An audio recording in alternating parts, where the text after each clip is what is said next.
Bonjour à toutes et à tous. Merci beaucoup d'être là. Merci à Florence Rochefort et à celles qui sont intervenues avant nous.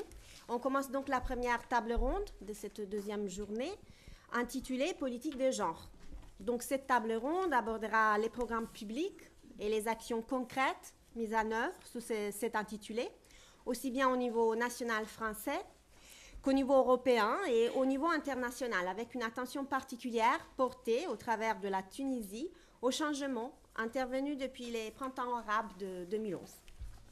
Les genres représentent-ils un défi au-delà de la parité, comme les laissait entendre l'intitulé d'un récent colloque du CNRS? En effet, plusieurs thématiques recouvrent ces termes, cette expression de politique de genre. Lutte contre les violences faites aux femmes, les harcèlements sexuels, égalité politique, juridique, professionnelle, mais aussi santé, droits procréatifs et sexuels, homoparentalité, déconstruction de hiérarchie entre les sexualités. Et parmi toutes ces thématiques, quelles sont les priorités retenues et leurs modalités de mise en œuvre selon les pays, bien sûr, mais aussi selon les différentes institutions considérées? Donc, voici quelques-unes des interrogations proposées aux débatteurs, sans négliger une question très importante, la substitution des politiques de genre aux politiques de l'égalité. Relève-t-elle d'un simple changement de vocabulaire ou implique-t-elle des mutations dans les contenus? Et éventuellement, quelles sont ces mutations? Donc, je passe très rapidement à la présentation de nos intervenantes. Tout d'abord, j'ai le plaisir de vous présenter Nadia Chaban, engagée au sein du pôle démocratique moderniste tunisien et élue à l'Assemblée constituante tunisienne. Elle est militante pour les droits des femmes et des migrants en France et à l'étranger. Et elle est engagée dans la solidarité internationale, notamment en Afghanistan, au Congo et en Irak. Et si peut-être vous voulez rajouter aussi d'autres terrains de vos engagements. J'ai également le plaisir de vous présenter Stéphanie Hennette Vaucher, qui elle est professeure de droit à l'université de Nanterre. Elle est spécialiste de la critique féministe du droit. Elle est une des coordinatrices scientifiques du groupe Régine, recherche et études sur les genres et les inégalités dans les normes en Europe. Je présente également Agnès Hubert, qui est conseillère politique de la Commission européenne. Elle est spécialiste des questions d'égalité et d'ailleurs, elle a dirigé les services de la Commission européenne chargés de l'égalité entre les hommes et les femmes. Et elle est également spécialiste des questions d'emploi, mais elle s'est occupée aussi de développement et de coopération. Je vous présente Claire Sass, maîtresse de conférences en droit à l'Université de Nantes. Elle est spécialiste de droit pénal en France et en Europe, et elle est spécialiste également de droit des étrangers. Et elle est également membre du groupe Régine. Enfin, j'ai le plaisir de vous présenter Nathalie Tourniol-Duclos, qui, elle est la chef du service des droits des femmes et de l'égalité entre les femmes et les hommes à la Direction générale de la cohésion sociale, et elle est spécialiste d'économie et des finances. Donc, elles répondront en 5 minutes chacune en 5 minutes à 3 questions. Et je vais donc poser la première question. Selon votre expérience, la notion de genre est-elle utilisée dans la réflexion pour élaborer des lois ou des politiques publiques? Et si oui, comment? Depuis quand? Dans quel contexte? Sous quelle forme la notion de genre a-t-elle été introduite? Quelles notions les plus opérantes y sont éventuellement associées, notamment la notion de droit des femmes, d'égalité des sexes, mais également la notion de gender mainstreaming ou de gender budgeting? Quel est l'impact de l'utilisation de cette notion? Donc, vous voyez que c'est une question à la fois très large et très détaillée, et vous n'avez que 5 minutes pour y répondre. Donc, ça, c'est le plus grand défi de cette table ronde. Et je voudrais que Stéphanie Hennette Vaucher puisse répondre en première à cette question. Merci. Merci beaucoup. C'est très difficile, effectivement, de répondre. Je vais essayer d'en dire le maximum en restant à peu près clair. Donc, d'un point de vue, comme l'a dit Maria Eleonora, de juriste. Alors, je crois que peut-être sur cette question de savoir si la notion de genre est utilisée dans la réflexion pour élaborer des lois ou des politiques publiques, une chose qui est probablement importante à comprendre, c'est que certainement, de manière générale, le droit, je vais dire ce que ça veut dire le droit, mais le droit, c'est à peu près a à peu près pris conscience de l'existence du concept de genre depuis, disons, une dizaine d'années au moins selon les différentes arènes. Néanmoins, effectivement, tout n'est pas que question de vocabulaire. Et ce qu'on observe, c'est que selon les lieux de la production juridique, si on parle de droit international ou de droit européen ou de droit français par exemple, on peut retrouver le concept, mais pas forcément avec le même contenu. C'est-à-dire que chaque espace juridique géographique donne lieu à des résistances qui lui sont propres et qui vont évidemment influer sur le contenu du concept de genre. Alors quelques exemples peut-être. Il me semble que si on regarde par exemple le droit international, c'est-à-dire grosso modo, pour être schématique, mais c'est difficile de faire autrement en 5 minutes, si on pense par exemple à l'ONU, eh bien clairement on a là une arène de production juridique où le concept de genre est clairement devenu aujourd'hui un concept opératoire. Et peut-être, alors évidemment, je ne voudrais pas dire que l'ONU ne pense genre qu'en pensant aux violences contre les femmes, mais néanmoins, une des avancées significatives ou un des apports significatifs du concept de genre à l'échelle du droit international a probablement à voir avec la surexposition des femmes aux violences physiques et donc au fait que juridiquement, le concept de genre a permis qu'on conceptualise les violences subies par les femmes en forme de discrimination. D'accord ? Donc, ce qui s'est passé au niveau international avec le concept de genre, une des choses très visibles, c'est que finalement, on s'est mis à penser et à traiter la violence subie par les femmes comme une forme de discrimination de genre. Donc ça, c'est par exemple ce qui s'est passé à l'échelle du droit international. Si on regarde ailleurs, si on regarde par exemple le droit européen et en particulier le droit de l'Union européenne, on va avoir évidemment une tonalité très très différente. Là aussi, on a une arène juridique qui est aujourd'hui relativement accueillante du concept de genre, mais évidemment, on voit ici que par la spécialisation de l'Union européenne sur les questions de marché, de commerce, d'emploi, disons, pour faire très vite, eh bien, on a une tonalité différente qui est imprimée au concept de genre et qui, là, a essentiellement été utilisée dans les normes juridiques relatives à l'égalité, égalité de traitement entre le travailleur homme et le travailleur femme, égalité de rémunération, égalité d'accès aux bénéfices et aux prestations accordées aussi aux conjoints du travailleur. Le concept de genre en droit européen a fait beaucoup pour précisément l'égalité, quelle que soit l'identité de genre,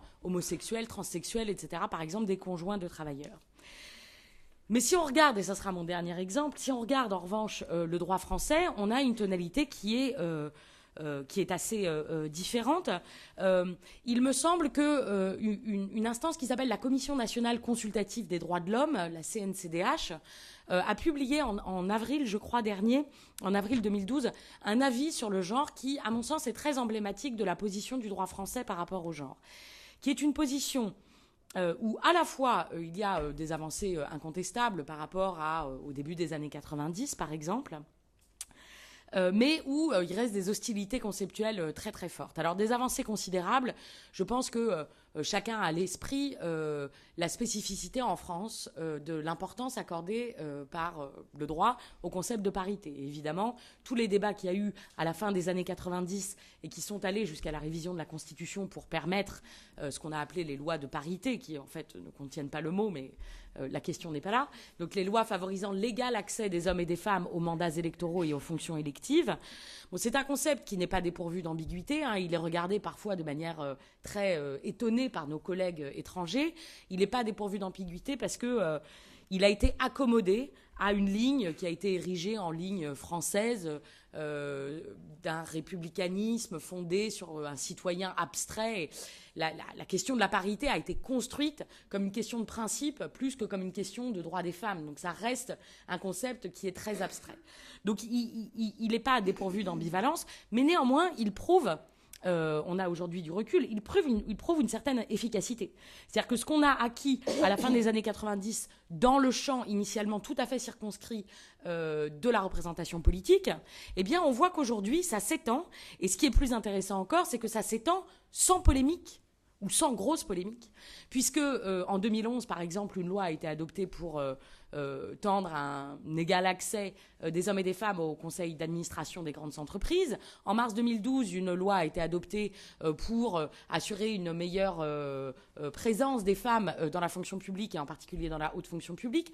On pourrait donner quelques exemples encore, mais il me semble qu'on peut parler de quelque chose comme l'imposition d'une matrice réformatrice paritaire qui prouve malgré tout une certaine efficacité du concept. Ça ne veut pas dire que toutes les résistances sont levées, et pour revenir à l'avis de la Commission nationale consultative des droits de l'homme dont je parlais tout à l'heure, je crois qu'il l'exprime très très bien, puisque évidemment la grosse anxiété du droit français, qui n'est pas spécifique au droit français, mais qui est claire, c'est l'anxiété autour de l'abolition de la différence entre les sexes, qui là reste un point de tension très fort. Merci beaucoup.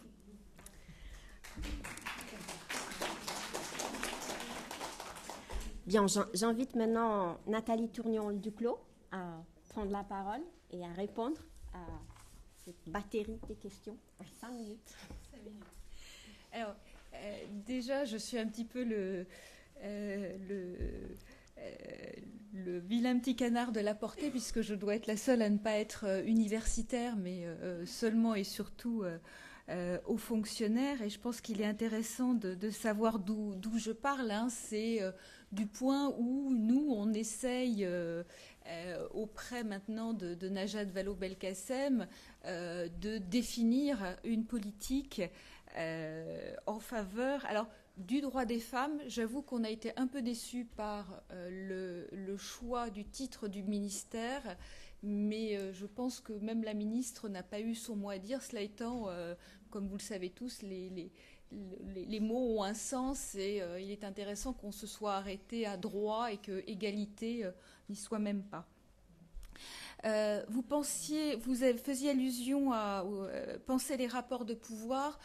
On le voit très directement lorsque l'on participe à la prise de décision publique. Et là, je reviens à une autre expérience professionnelle antérieure.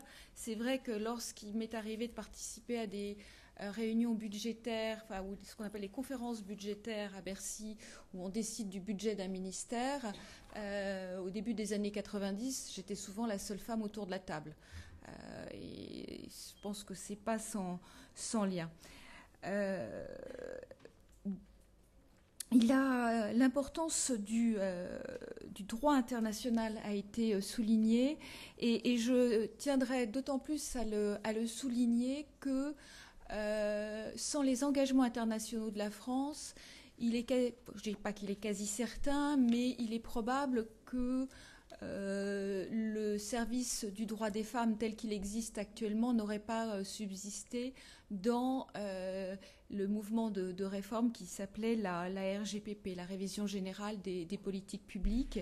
Et donc c'est bien parce que la France s'était engagée à avoir un service autonome et complètement dédié que le service, qui compte presque encore 200 personnes sur le terrain, existe encore.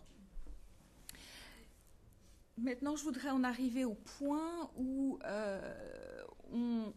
comment notre ministère, qui est un ministère autonome, et ce n'est pas neutre, et de surcroît, notre ministre est porte-parole du gouvernement. Là aussi, je crois qu'il y a une jonction intéressante à faire, parce qu'elle est, en termes de pouvoir et de sociologie administrative, c'est elle qui a en quelque sorte une vision sur tout ce que communiquent les ministères.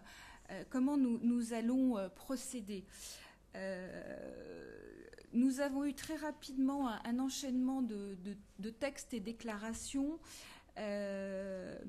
signés du Premier ministre dès le 27 juin, puis après 2 circulaires le 23 août, où l'on dit entre autres que la politique interministérielle en faveur de l'égalité entre les femmes et les hommes doit désormais devenir une évidence prise en compte par l'ensemble des acteurs publics et privés et traduite de manière concrètes par les citoyens. Alors, au-delà, on y reviendra du sujet de l'État qui n'est pas nécessairement exemplaire en termes d'employeurs.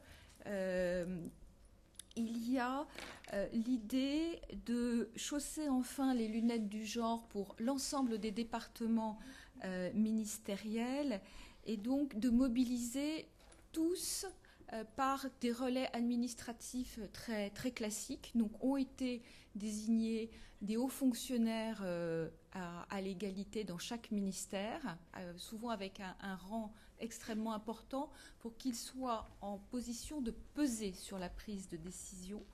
Nous les avons fait plancher il y a peu, comme pour les conférences budgétaires, sur des conférences dites de l'égalité, c'est-à-dire qu'on est arrivé en leur disant qu'est-ce que vous faites en matière de GRH au sein de votre ministère pour la promotion des femmes, d'accord ? Qu'est-ce que vous faites maintenant en matière de politique publique ? Et c'est là où effectivement on ouvre la boîte de Pandore. Je prends par exemple, vous connaissez sans doute les travaux de Reine Pratt pour le ministère de la Culture, où effectivement sur un ministère comme celui de la Culture, qui dirige les établissements publics ? Quelles sont les subventions accordées? Quelle est la place des femmes, tant dans les arts plastiques que dans le spectacle vivant, et ainsi de suite. Donc vous commencez, effectivement, vous chaussez les lunettes du genre, et là vous commencez à tirer le fil et à se dire, et alors, maintenant, qu'est-ce qu'on fait en termes de politique publique pour redresser la barre?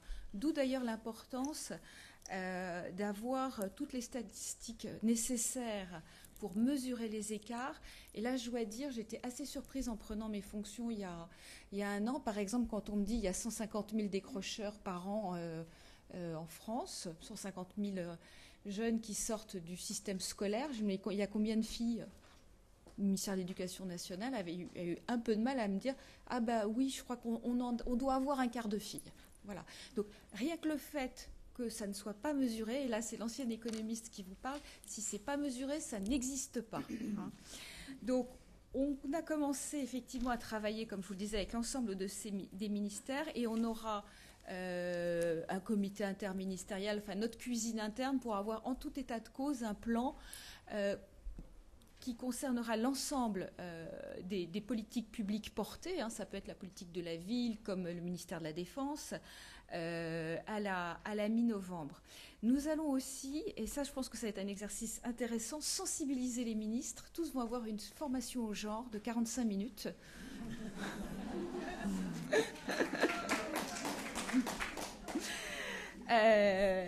Et par ailleurs, dernier point, mais je vois il faut que je termine, on pourra toujours en reparler. On s'est doté des outils pour maintenant procéder à des évaluations de genre, au regard du genre, des lois qui vont être adoptées. Notre première étude d'impact a été faite sur les emplois d'avenir.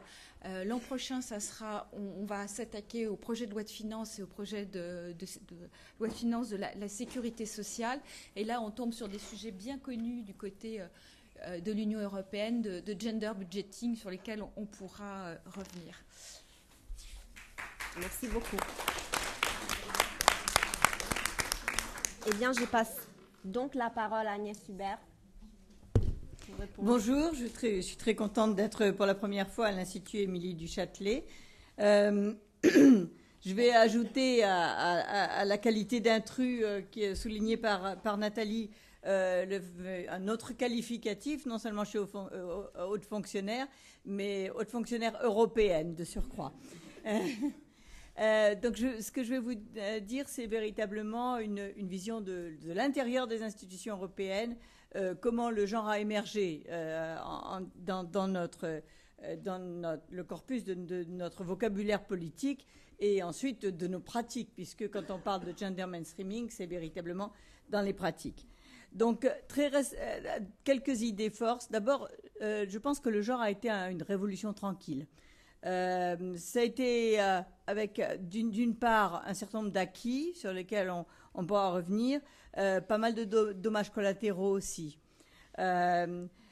Donc, quand est-ce que c'est apparu pour la première fois? Je vous dirais, puisqu'on est entre françaises essentiellement, pas uniquement, mais je vous dirais que la langue française, au nom dans dans le cadre de l'ensemble des langues européennes, ça a été véritablement la langue dans laquelle il a été le plus difficile de faire pénétrer.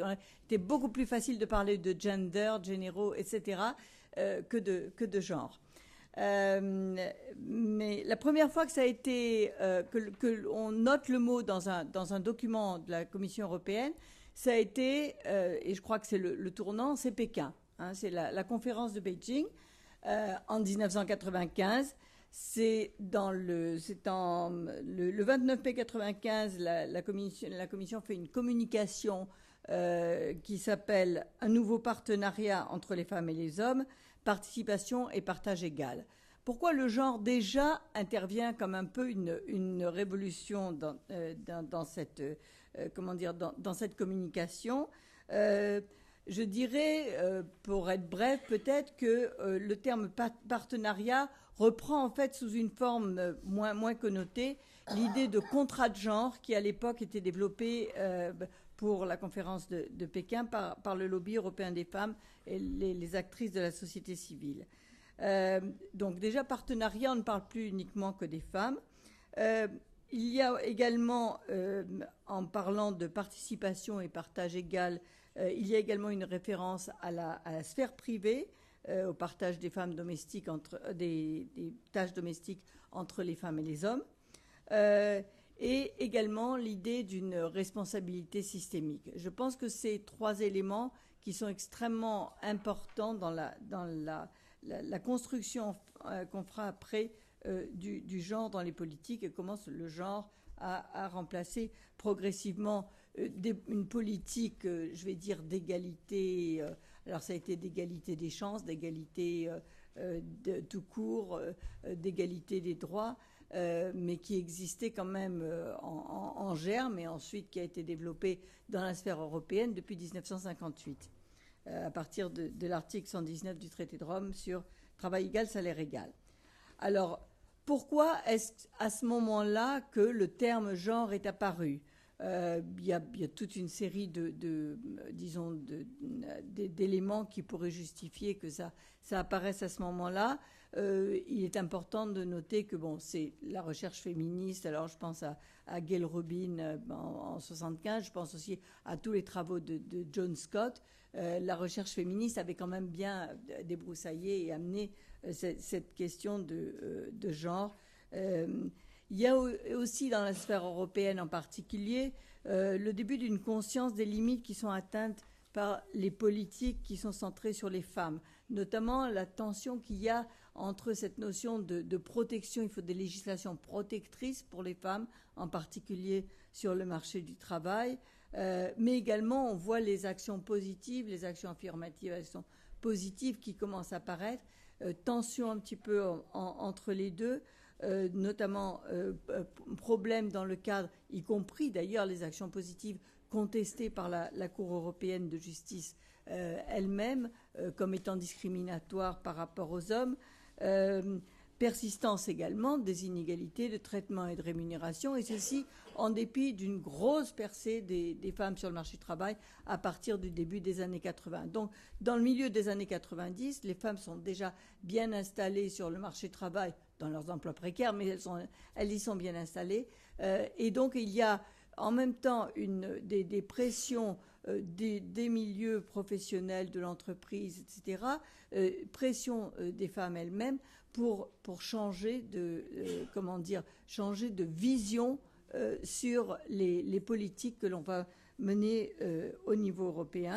Je pense que également la mobilisation importante qu'il y a eu dans ces années-là sur l'objectif de parité en politique a été important pour soutenir cette notion de genre et de mainstreaming du genre quand elle a été là. Je dirais, pour conclure aussi, que c'est vrai, cette révolution tranquille, ça a été également au niveau de la recherche. Avant les années 80, enfin le milieu des années 90, on compte sur les doigts d'une main les recherches qu'il y a sur les questions d'égalité européenne, les questions d'égalité hommes-femmes en Europe. Et puis soudain, à partir du moment où cette notion intrigante, difficile, compliquée, qu'il faut expliquer, etc., apparaît, on voit une myriade de recherches qui se fait. Voilà, je termine là. Merci beaucoup. Eh bien, j'ai le plaisir de donner la parole à Nadia Chaban pour répondre à cette... Merci. C'est un peu compliqué de répondre à cette question, sachant qu'on est un peu dans une période où nous-mêmes on découvre un peu ce qui a été fait, et et en même temps on essaye d'assurer une continuité de ce qui s'est fait. Alors pendant longtemps, l'État tunisien s'est fait un peu le gestionnaire des questions femmes, dans un sens souvent émancipateur. Par exemple, quand on pense à l'interdiction de la polygamie en 1957, quand on pense à l'introduction de la planification, l'avortement et la pilule en 65 et 73, quand on pense aux campagnes de sensibilisation par rapport au voile traditionnel en 59 et autres, on voit bien qu'il y avait une forme de gestion par le haut d'un certain nombre de problématiques. On va le retrouver par la suite à l'échelle de l'organisation des pouvoirs publics de manière assez rapidement. C'est-à-dire que le premier ministère femmes a vu le jour en 83, mais par contre avec la particularité que c'est un ministère femmes et famille, c'est-à-dire qu'il n'y a jamais de dissociation réellement en Tunisie et jusqu'à aujourd'hui des deux questions. Et par la suite, je n'ai pas le temps là de rentrer trop dans les détails, mais en 90, et ce qui est intéressant, c'est on a vu, il y a un institut qui a vu le jour et qui s'appelle le Centre de recherche et d'études, documentation et d'information, qui était sous la tutelle du ministère Femmes-Familles. Ça dépend les appellations changeaient un peu. Parfois, il y avait les enfants en plus, comme actuellement, par exemple. Parfois, il n'y a pas les enfants, il y a les personnes âgées. Donc, il y a à peu près une trilogie, 3 termes qui tournent autour de l'intitulé. Donc, je ne vais pas rentrer dans... Mais en continuité, il y a eu ce ministère. C'est-à-dire que même pendant la période de transition, avant les organisations des élections du 23 octobre 2011, c'est-à-dire du 14 janvier à octobre 2011, donc toute la période de transition où il y a eu un gouvernement extrêmement serré et vraiment de provisoire, il y a eu un ministère qui était dédié. Donc il y a quand même une continuité qu'on a vécue de 83 à aujourd'hui et qui continue. Et aujourd'hui de la même manière. Donc en 90, l'État a mis en place un centre, donc un centre de recherche qui est le CREDIF, sous la tutelle du ministère de la Femme. Et ce centre de recherche avait pour mission première de travailler sur les questions transversales et de proposer des choses. Donc c'est plutôt un espace dédié sur le traitement des questions femmes et égalité de chance, c'est-à-dire que les 3 thématiques sur lesquelles ont tourné quasiment les interventions de ce centre et la mise en disposition d'études et de statistiques pour les différents ministères tournaient autour de 3 thématiques. Promotion, égalité de chance et outils de discrimination. Donc il y a eu des quotas, il y a eu des choses, X choses qui ont été élaborées. Ce centre continue à fonctionner et il avait la charge également de travailler sur toutes les statistiques genrées. Donc à partir des années 90, on avait quelque chose qui était mis en place pour produire et pour pouvoir interroger les différents choix, en tout cas politiques, et des politiques publiques.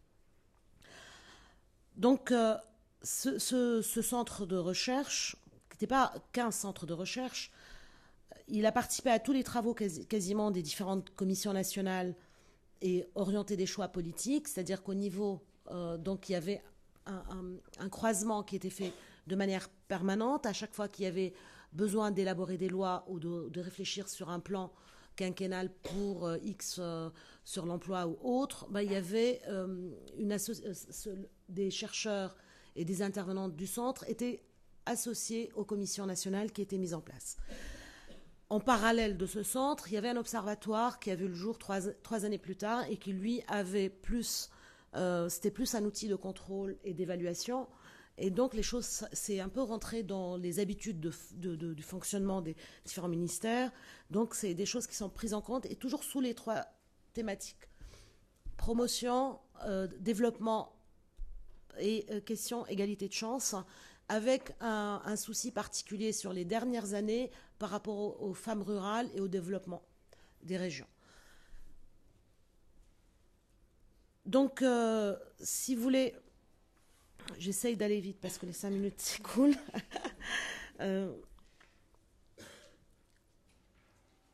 Par exemple, ce travail, cette prise en compte a débouché sur un article de loi assez rapidement dans le Code du travail. En 93, il y a un article qui commence à travailler qui commence à déjà incriminer les discriminations hommes-femmes dans le Code du travail. Il y a eu des alinéas de rajouter. Il ne peut être fait de discrimination entre hommes et femmes dans l'application des dispositions du présent code et des textes pris pour son application. Donc on voit émerger assez rapidement des propositions d'élaborer pour réajuster, pour redéfinir des cadres et autres. Il y a eu un travail qui a été fait autour du travail de nuit, par exemple, et autour, par exemple, du service militaire qui a été réintroduit et rendu obligatoire pour les femmes à partir de, je crois, 2004, si mes souvenirs sont bons. Donc, il y a eu association de ce dispositif. Aujourd'hui, ce ministère continue à travailler et ce qu'on observe, en tout cas, c'est qu'à la tête de ce ministère, c'est une femme médecin qui est du parti du président du forum. Et aujourd'hui, elle se retrouve un peu en porte-à-faux avec le reste des membres du gouvernement sur un certain nombre de problématiques qui concernent les crèches, les jardins d'enfants, sur la mixité, sur un certain nombre de dispositifs. Et là, elle se retrouve elle-même engagée dans une espèce de bras de fer à l'intérieur du gouvernement pour pouvoir introduire... parce qu'elle est dans le même type de schéma à reconduire, à maintenir les acquis et à ne pas les ébranler, à ne pas changer le mode de société. Et donc, elle se retrouve dans ce même combat avec nous aujourd'hui. Merci pour tout ça. Merci aussi d'avoir respecté autant les 5 minutes. Je vous invite à continuer à les faire. Et je passe à la deuxième question. Mais non, c'est logique. Vous allez voir, ça marche comme ça. Stéphanie répond à une question et Claire répondra à une autre. Et c'est comme ça qu'on a divisé les travails. On va avoir 10 minutes. Tout est défini avant. Il n'y a pas trop de surprises. Donc, deuxième question, par contre, vous allez voir, un peu plus synthétique que la première. Concrètement, quel projet juridique, quel programme politique, quelle action publique avez-vous été amené à élaborer, à critiquer ou à soutenir?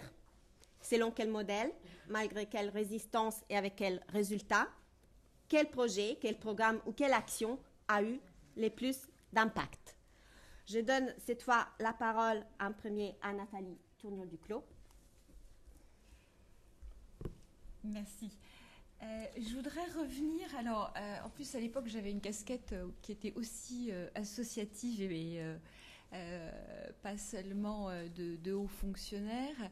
Je pense que certains d'entre vous se souviennent du projet de loi de réforme des retraites. Oui. Et où nous étions un certain nombre dans différents réseaux, moi il s'agissait d'un réseau professionnel, à demander une évaluation genrée, sachant que la retraite moyenne pour une femme, je parle de mémoire, avant transfert en France, c'est 800 €, alors que celle d'un homme, c'est 1700 €. Donc en partant de ce constat-là, il nous paraissait raisonnable de demander aux services compétents du ministère du Travail de faire le nécessaire. La réponse a été négative. Et je pense que là, il y a vraiment eu une cristallisation dans l'opinion publique de ce qu'il ne fallait pas faire en termes d'approche de genre, c'est-à-dire le négliger. Et on a eu une conjonction très particulière qui après a sans doute pesé, même très certainement pesé dans le débat électoral, entre associations de toute nature, professionnelles, que ce soit des femmes cadres ou des femmes militantes politiques, contre ce projet. Et ça a permis de structurer le débat pour, je pense, les dernières élections, où beaucoup de candidats se sont aperçus qu'on ne pouvait plus faire l'économie de la question du genre, et où elle devait nécessairement être posée. Donc je pense que là, il y a eu effectivement une cristallisation dans l'opinion publique entre associations, syndicats et militants.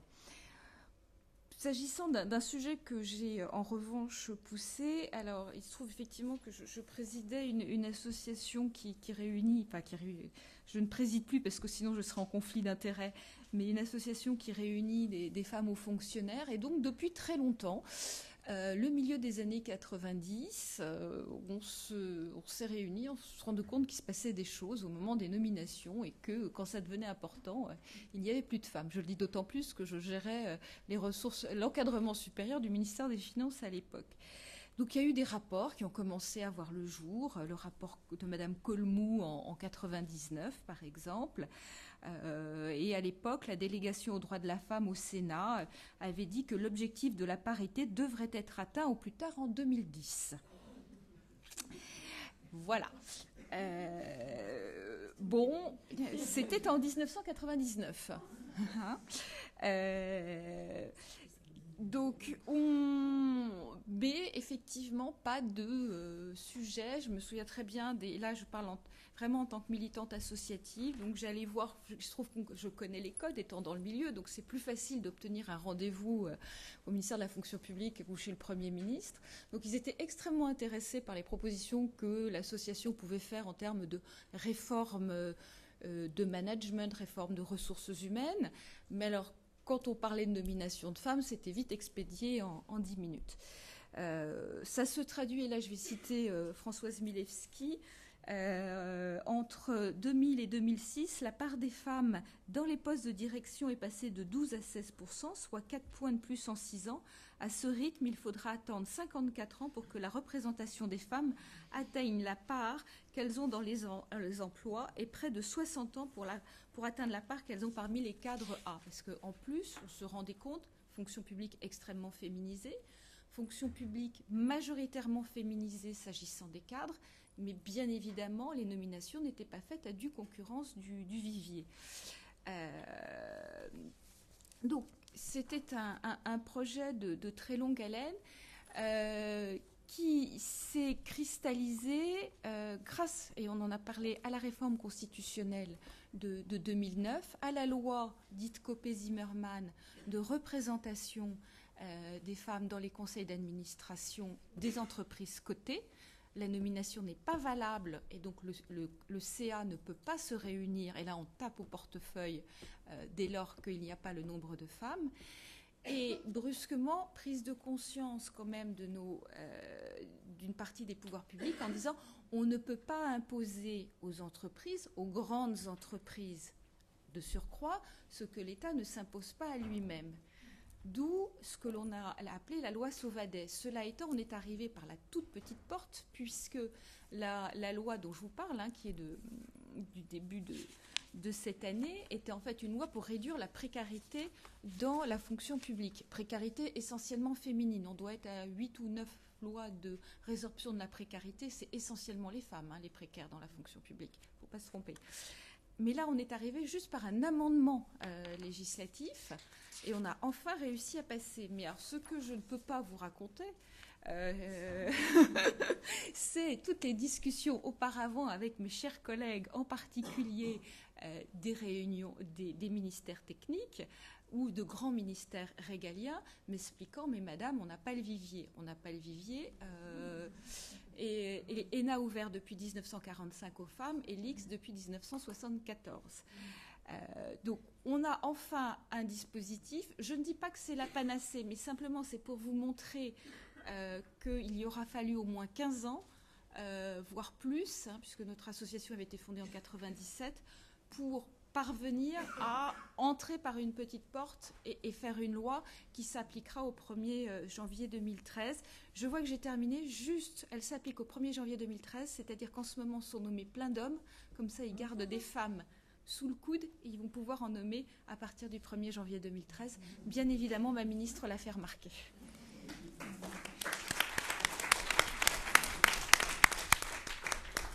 Je donne la parole à Agnès Hubert. Merci. Alors moi je vais vous parler en fait de la politique de gender mainstreaming. Et c'est quelque chose que nous avons mené en particulier avec Maria Stratigaki qui est dans la salle ici, qui était à l'époque à la Commission européenne avec moi et qui a ensuite occupé des hautes fonctions en Grèce dont elle est originaire. Une fois que nous avions, après Pékin, donc ce terme de gender et ce concept de gender mainstreaming que l'Union européenne d'ailleurs avait fait intégrer dans tous les chapitres, à la fin de chacun des chapitres de la plateforme d'action de Pékin, qu'est-ce que nous allions en faire au plan interne? Il fallait bien que nous montrions un petit peu l'exemple. Et on s'apercevait déjà très rapidement, qu'il était bien évident que le gender mainstreaming pour la grande majorité de nos interlocuteurs, ça voulait dire, on dissout les services, d'égalité pour les femmes. On dissout l'ensemble des mécanismes spécifiques. Voilà, quand je parlais de dommages collatéraux, c'était un peu ça. Donc, à ce moment-là, la Commission a fait une communication donc, sur le gender mainstreaming, mode d'emploi, le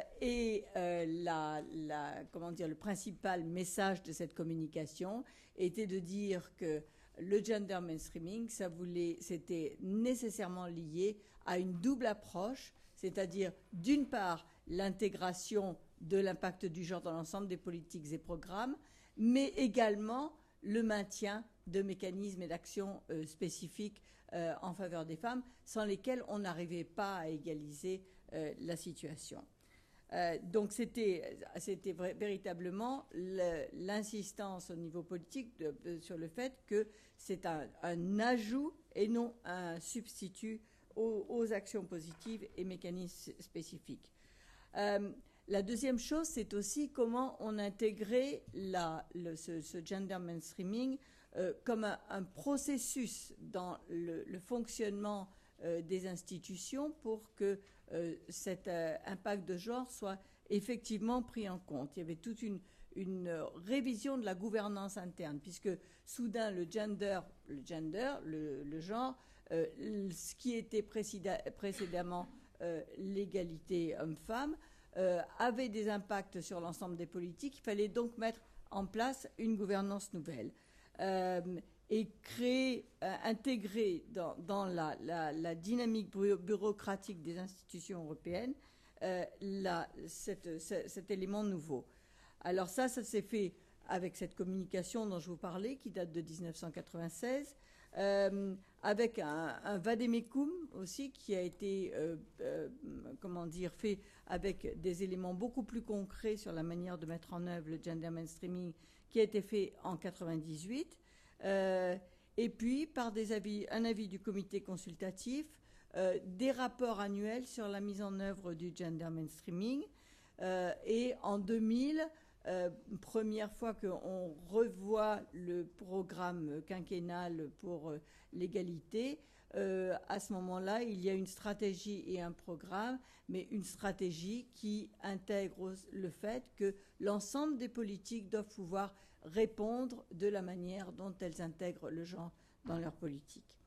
Alors, on a eu, au niveau de l'impact, des résultats, je vais dire, différenciés.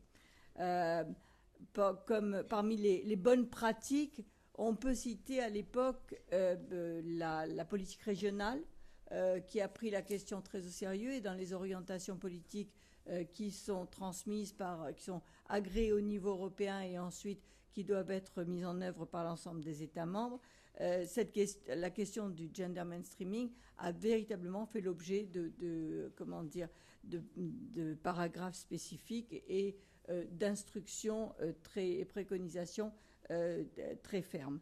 Ça, nous étions dans le cadre du règlement de 2006.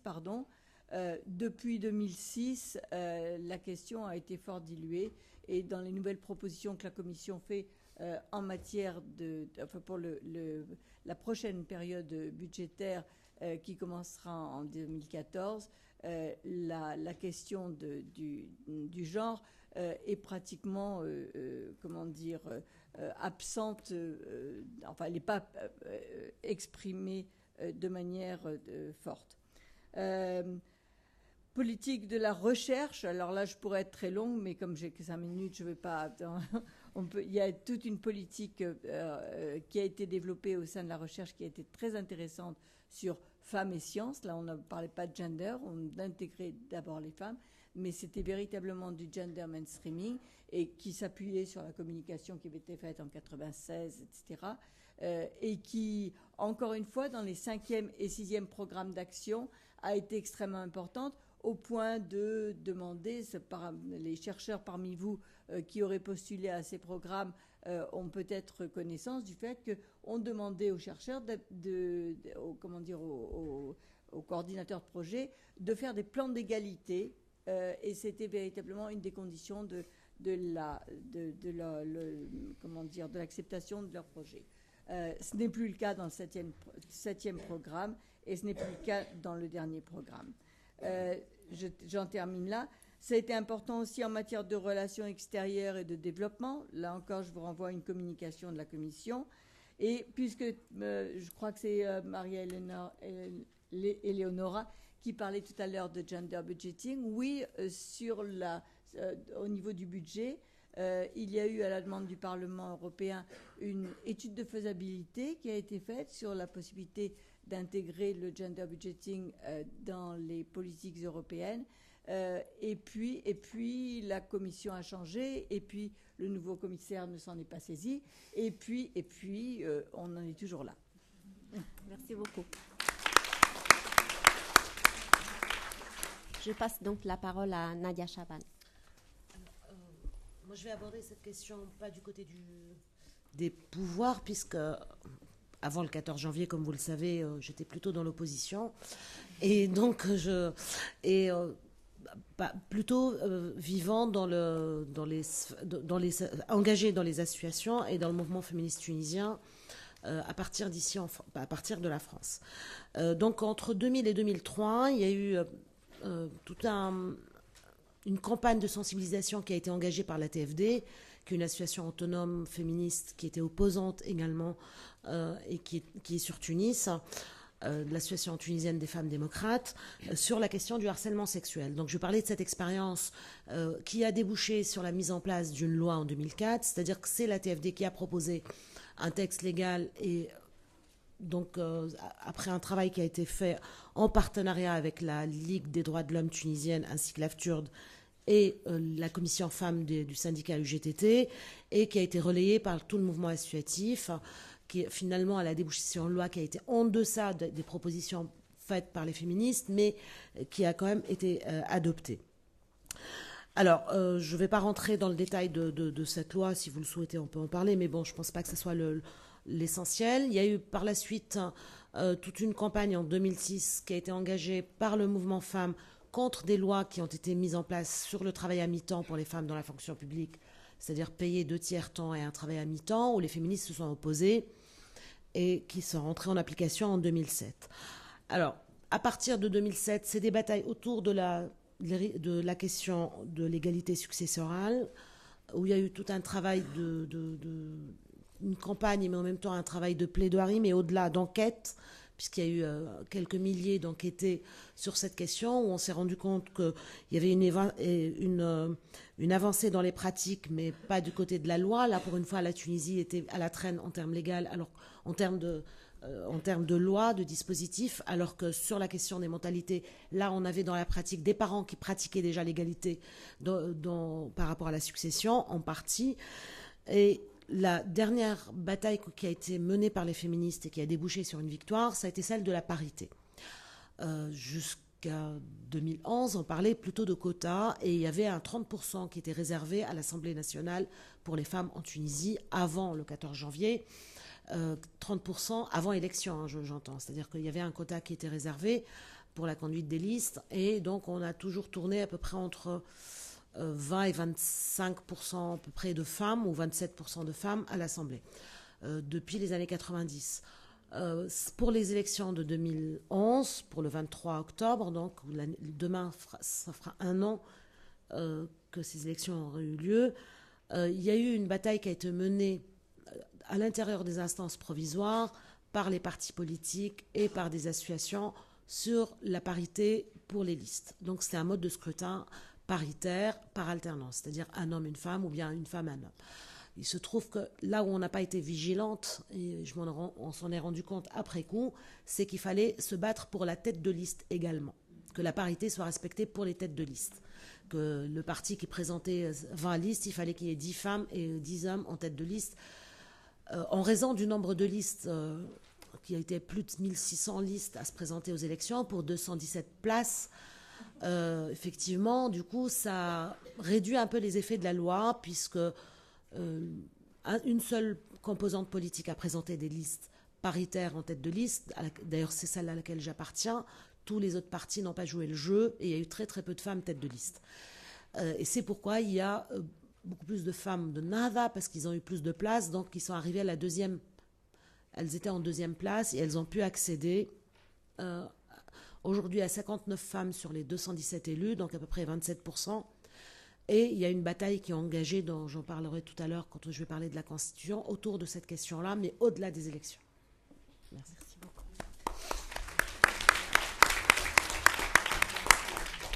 Je donne la parole à Claire Sass. Merci. Merci à tous pour la défense chaleureuse de ma prise de parole.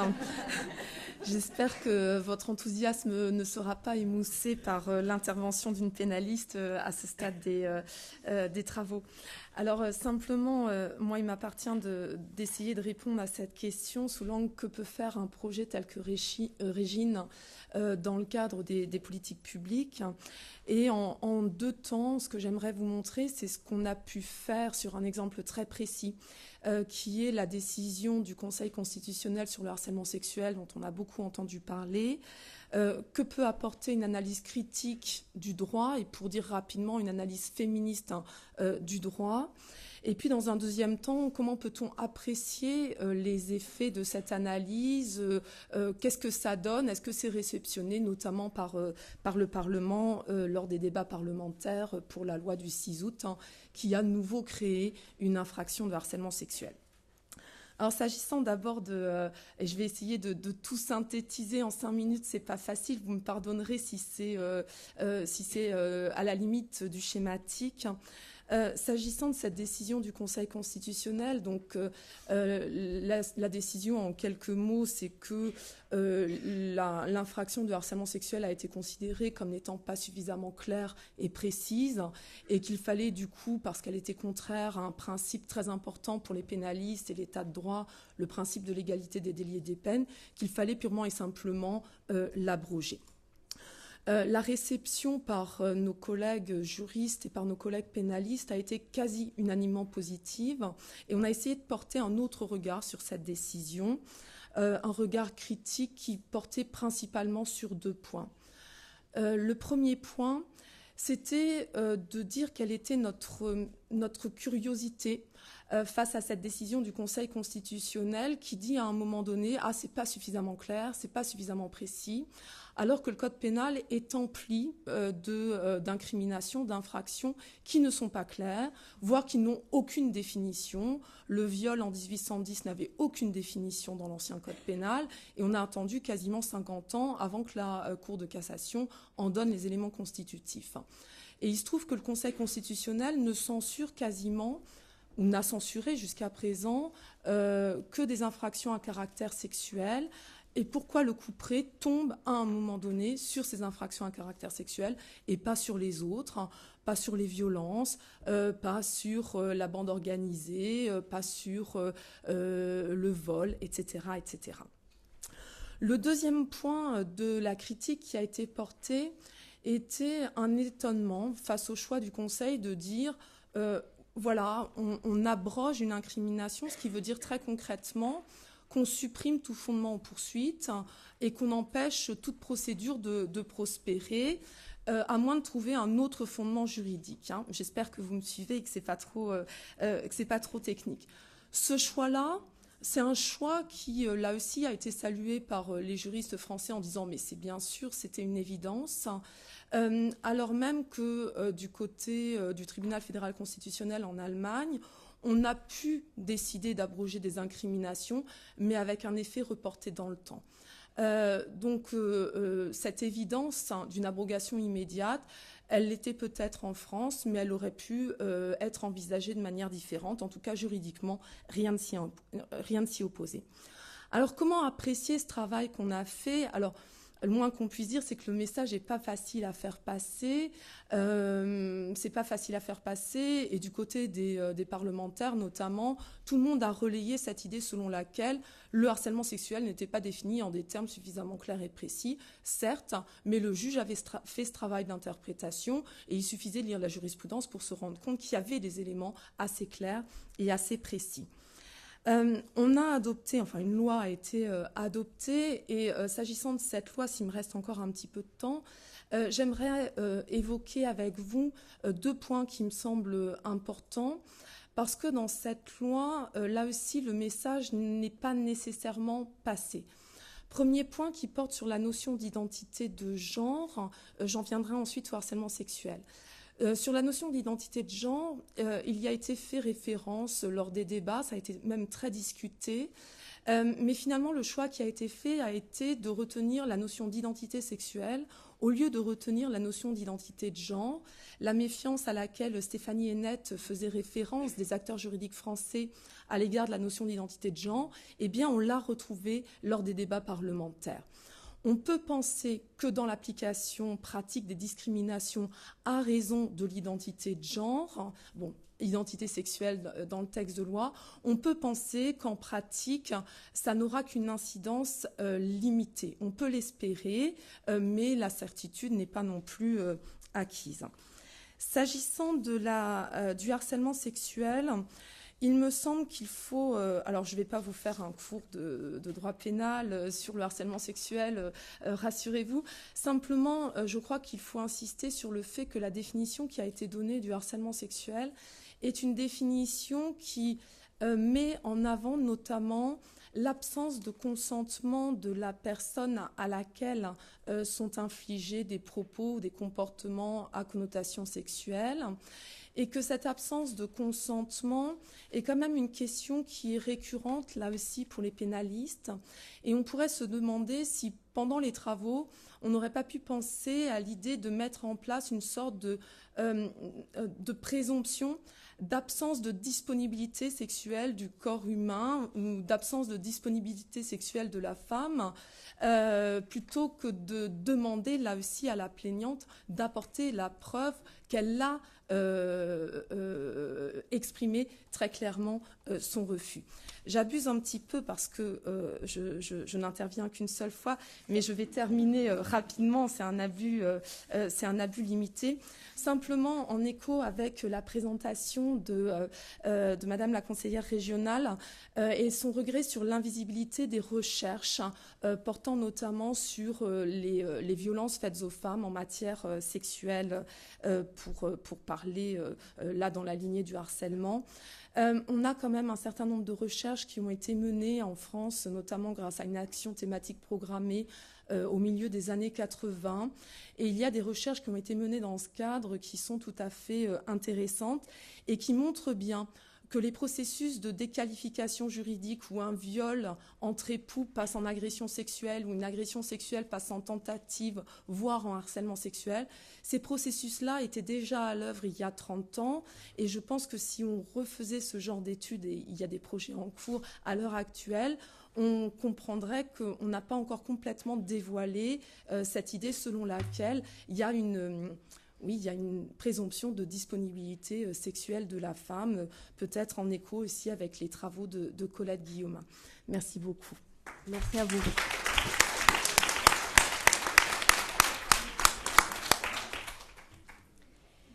Troisième et dernière question pour nos intervenantes.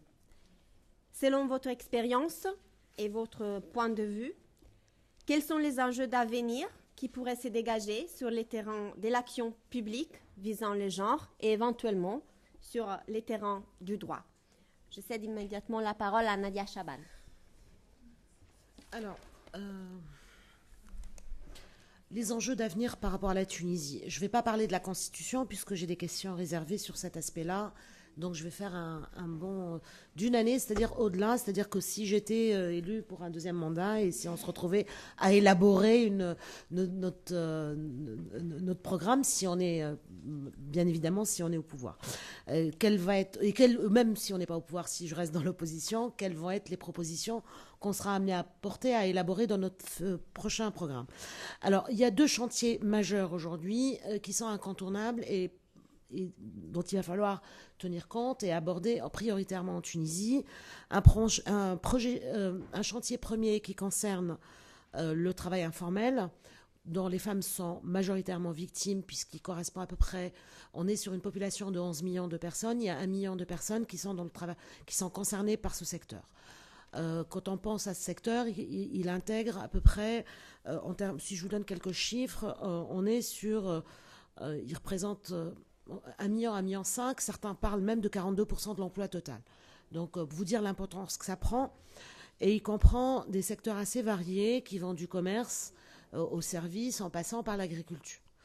Et il contribue à peu près à entre 15 et 18% du PIB. Donc, on est sur un secteur, sur un aspect extrêmement important sur le plan économique, sur le plan des personnes concernées, et et sur une population toute précaire, même s'il y a une minorité de ce secteur informel qui ne l'est pas du tout et qui concerne des hommes d'affaires quasiment et des gens qui sont dans les affaires. Parce que c'est pas que le travail en noir du petit ouvrier, l'informel, c'est aussi tous ceux qui flirtent avec l'évasion fiscale, c'est aussi tous ceux qui sont ça concerne en général des entreprises de moins de 6 salariés, pour une partie, pour la Tunisie en tout cas, et sur le secteur agricole, ça concerne beaucoup de travail en noir, et donc qui concerne des entreprises beaucoup plus importantes ou des entreprises agricoles. Dans ce secteur, donc, il y a une majorité de femmes et elles se retrouvent sans statut aucun, sans cotisation en termes de sécurité sociale, ni de retraite, ni quoi que ce soit. Donc c'est vraiment quelque chose d'extrêmement prioritaire parce que il va falloir retravailler sur la restructuration du marché de l'emploi et en même temps sur rompre avec la précarité des femmes qui représente à peu près plus de 70% des 26% de pauvres en Tunisie. Il y a à peu près 26% de population qui vit à la limite en dessous du seuil de pauvreté et 70% sont des femmes. Donc ça, c'est le premier chantier qui me semble fondamental et prioritaire. Donc il aborde la question socio-économique et c'est ce pourquoi il y a eu ces soulèvements d'ailleurs en Tunisie. Le deuxième chantier qui est fondamental également et qui commence à pointer aujourd'hui de manière assez inquiétante, il concerne le volet violence. Ce volet-là a été pris en charge par un certain nombre de dispositifs et de lois depuis très très longtemps et il y a eu même des campagnes nationales de fait à peu près dans les années 2006 et autres et un certain nombre d'engagements, mais en même temps avec beaucoup d'ambiguïté et d'incohérence dans les politiques publiques conduites et en même temps avec des contradictions et un arsenal juridique où on se retrouve avec le même constat que le mouvement en France, c'est-à-dire pour avoir participé au CNDF à la réflexion sur la loi 4 contre les violences, on peut faire les mêmes états des lieux, c'est-à-dire qu'il y a parfois des conflits de compétences, il y a parfois des superpositions au niveau des dossiers, dans les traitements entre le civil, le pénal et autres, et on se retrouve avec les mêmes problèmes qu'ont rencontrés les Espagnols, les Françaises et ailleurs. Et donc, les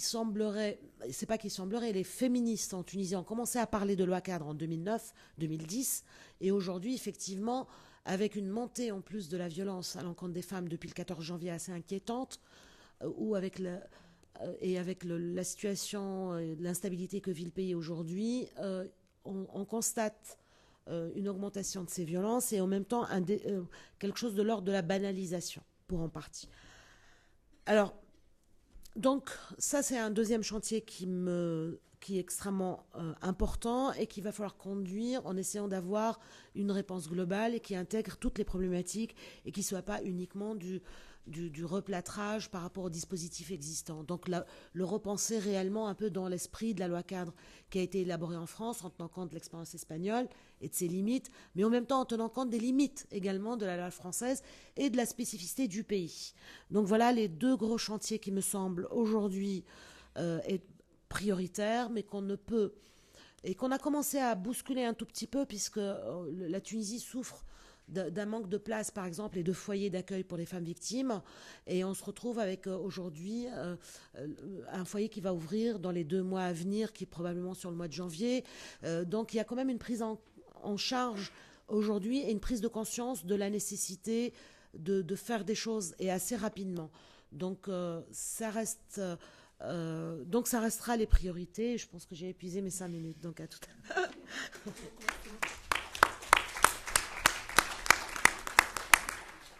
Je passe la parole à Stéphanie Hennette-Fauché. Merci beaucoup. Juste, oui, dans le cadre de cette 3e interrogation, peut-être, là encore, toujours du point de vue juridique, je pense que le gros enjeu pour le droit en tant qu'il est la mise en forme des politiques publiques, le support des politiques publiques, c'est de dépasser le formalisme, de dépasser l'idée d'égalité formelle dont on sait bien qu'elle n'est pas clairement suffisante, hein, si on se restreint évidemment aux questions d'égalité homme-femme. Je ne sais pas, pour prendre un exemple qui a été évoqué tout à l'heure, à travail égal, salaire égal, c'est vraiment pas un énoncé juridique récent, et voilà. Pas besoin d'aller chercher des statistiques très très loin pour voir que ça ne produit pas les effets escomptés. Mais aussi parce que c'est pas seul l'égalité formelle, son problème n'est pas seulement qu'elle ne produit pas les effets escomptés, mais aussi bien souvent qu'elle produit des effets négatifs. Elle contre-produit, elle contre-performe, puisque bien souvent toutes les règles juridiques qui désormais, effectivement, il y a la plupart des règles juridiques aujourd'hui reconnaissent l'égalité de genre. Mais la difficulté, c'est qu'il y a un certain nombre de situations dans lesquelles l'égalité formelle, c'est vraiment pas la solution, parce qu'il n'y a pas de comparateur. C'est un mécanisme, l'égalité formelle, qui repose sur la possibilité de comparer. Et il y a un certain nombre de situations dans lesquelles il n'y a pas de comparateur. Et donc, du coup, en fait, dans ce cas-là, l'égalité entre hommes et femmes, par exemple, va elle-même générer des inégalités et jouer de manière défavorable sur les femmes.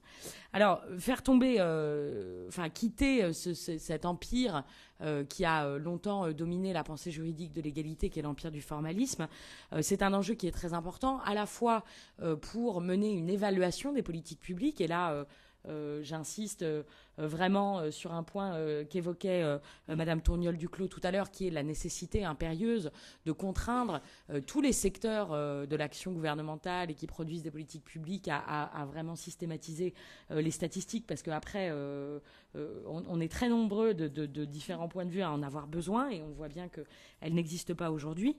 Et puis au niveau plus conceptuel, pour la réflexion juridique, l'enjeu probablement dans les années à venir, c'est d'incorporer de manière plus satisfaisante que ce n'est le cas des manières de raisonner ou des catégories de pensée qui permettent de contextualiser l'analyse juridique. Je pense par exemple à un concept juridique qui est très central dans le droit européen, dans le droit international, mais vis-à-vis duquel il y a encore là aussi beaucoup de résistance du point de vue de nombreux droits nationaux, qui est le concept de discrimination indirecte, qui permet de travailler non pas sur les énoncés juridiques, mais sur les effets sociaux, pour le dire vite, qui sont produits par des normes juridiques qui peuvent être apparemment égalitaires, apparemment neutres du point de vue du genre, mais néanmoins, là encore, trouver à s'appliquer essentiellement aux femmes, par exemple, et donc produire des effets discriminatoires alors même qu'elles sont dans leur formulation égalitaire. Je pense à un autre exemple qui est celui de la lutte contre les stéréotypes qui sont incorporés ou véhiculés par les normes juridiques. Et là encore, c'est une perspective qui peut être familière à celles et ceux qui travaillent ou sont très familiers des arènes internationales, mais néanmoins, c'est très très difficile de faire vraiment descendre dans le maniement quotidien des concepts juridiques cette idée déjà que le droit véhicule des stéréotypes et que une des manières de participer à la promotion de l'égalité de genre, c'est de les traquer pour essayer de vraiment savoir si ce sont des stéréotypes que l'on veut garder ou pas. Merci beaucoup.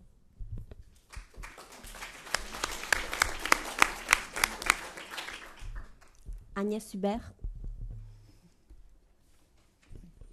Merci. Oui, selon mon expérience, quels sont les enjeux d'avenir? Je vais rester quand même sur cette question du genre et du gender mainstreaming, parce que je pense qu'on en est, j'ai parlé de révolution tranquille en introduction, et je pense qu'on n'en est qu'au tout début de cette révolution, qu'on n'a pas encore mesuré véritablement la moitié du quart de l'impact que ça pouvait avoir.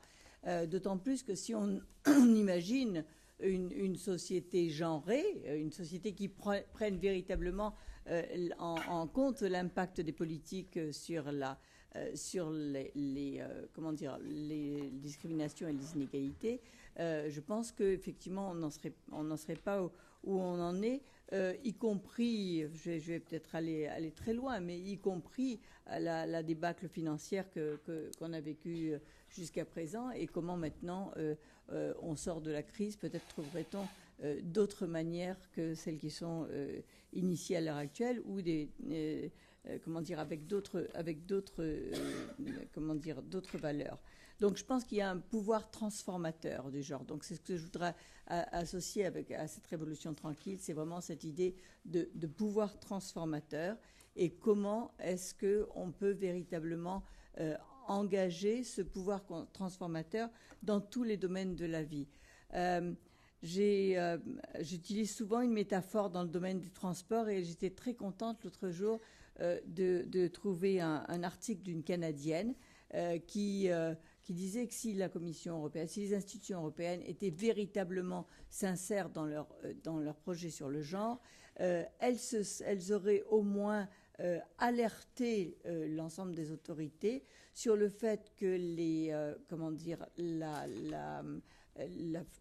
l'éclosion des transports low cost, notamment des transports par avion, avait multiplié les occasions, notamment de trafic des femmes, et il parlait en particulier de ce qui s'est passé pendant des années, et peut-être encore, entre le nord de l'Angleterre et la Lettonie. C'est un exemple parmi d'autres. Il y avait des avions réguliers de Manchester ou Nottingham à Riga, et qui transportaient soit des jeunes hommes ou des vieux hommes d'ailleurs, qui venaient chercher l'aventure à Riga, soit des femmes qui arrivaient qui arrivaient pour faire aller dans la prostitution à Manchester. Donc ça, c'est un exemple de choses, effectivement, auxquelles on ne pense pas de manière systématique. Les low cost, Ryanair, tout le monde est très content finalement de prendre des vols à bas prix, mais quelles sont également un certain nombre de conséquences.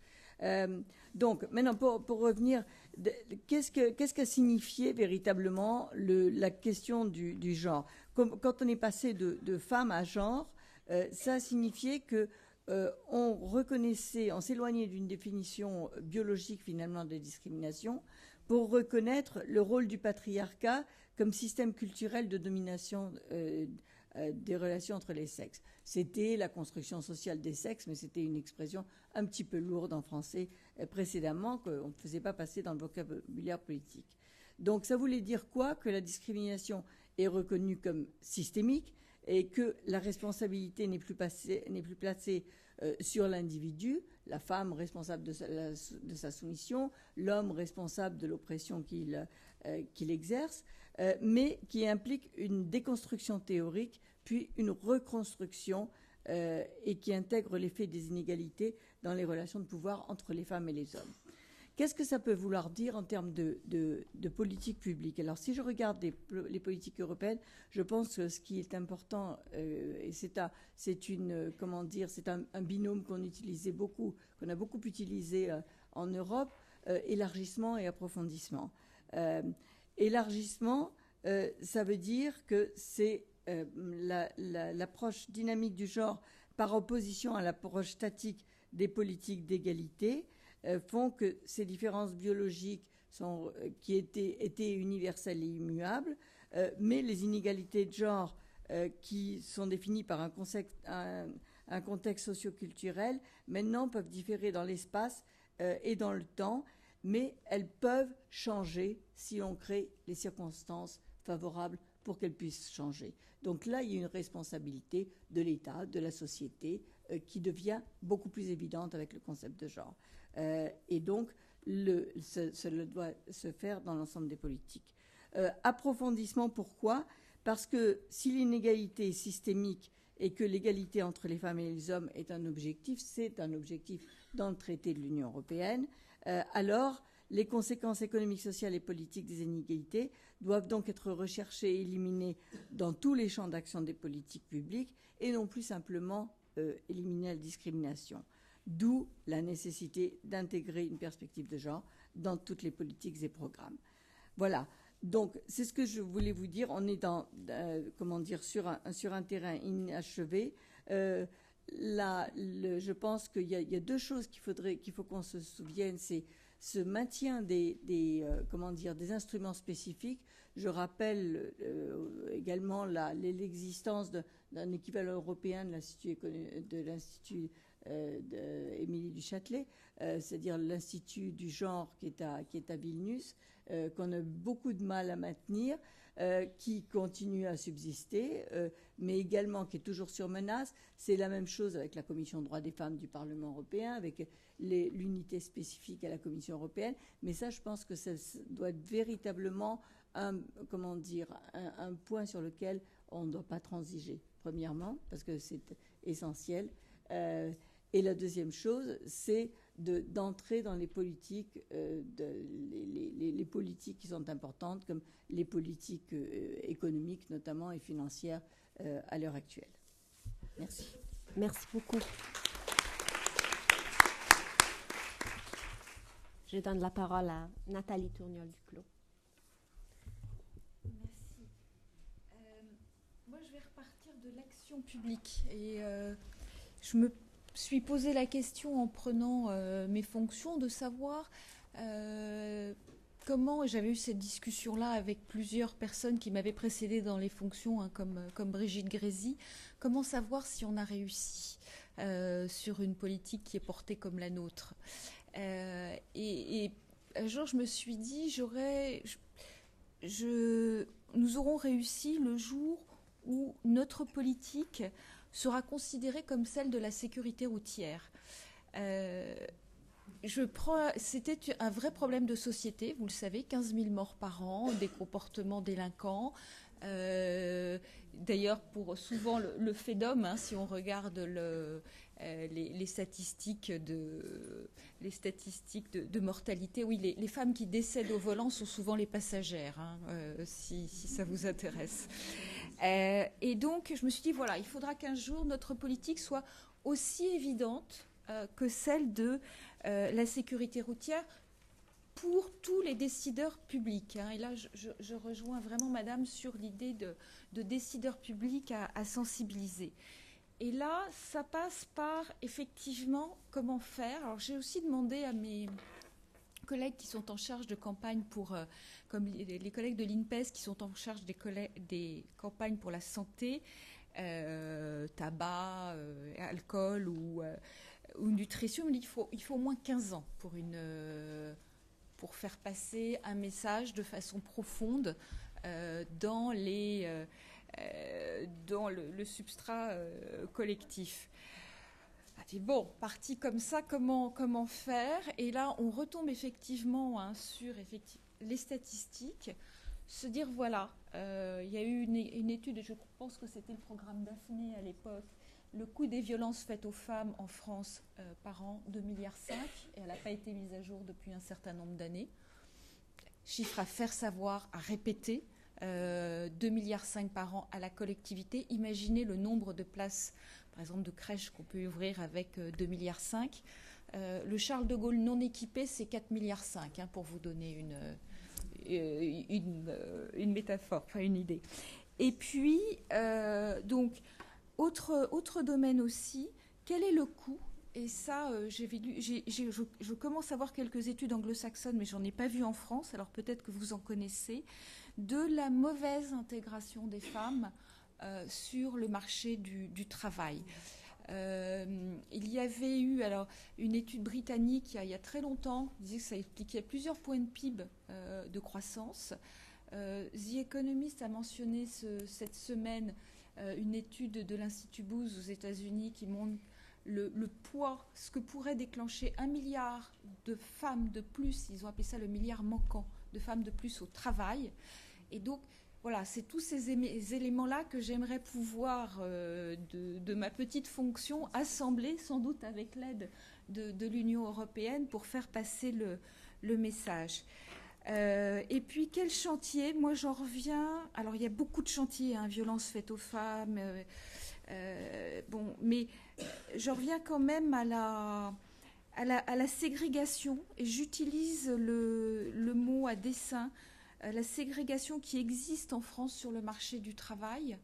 51% des femmes salariées se regroupent dans 12 des 87 familles de l'éducation nationale, ce qui explique largement les 27% d'écarts salariaux. Et ça, il y a quelque chose qui dysfonctionne véritablement. Vous savez que les femmes réussissent, et les jeunes filles réussissent bien mieux à l'école. Hein. Il y a maintenant, si l'on prend les générations qui sortent, il y a 10% de plus de femmes diplômées de l'université au niveau Master 2. Mais qu'est-ce qui se passe? Pourquoi, hein, et à quel moment, nous, en tant que décideurs publics, alors ça concerne... Alors, ce qui est formidable, d'ailleurs, c'est que tout le monde se renvoie là-bas. Le ministère de l'Emploi me dit, mais on fait avec ce que nous livre l'Éducation nationale. L'Éducation nationale me dit, on fait avec ce que veulent les parents, et ainsi de suite. Mais là, il y a vraiment une approche systémique à avoir pour que les femmes puissent s'intégrer sur le marché du travail dans les meilleures conditions possibles. Autre responsabilité, j'arrêterai là, je pense... à toutes les questions de précarité et de temps partiel subi.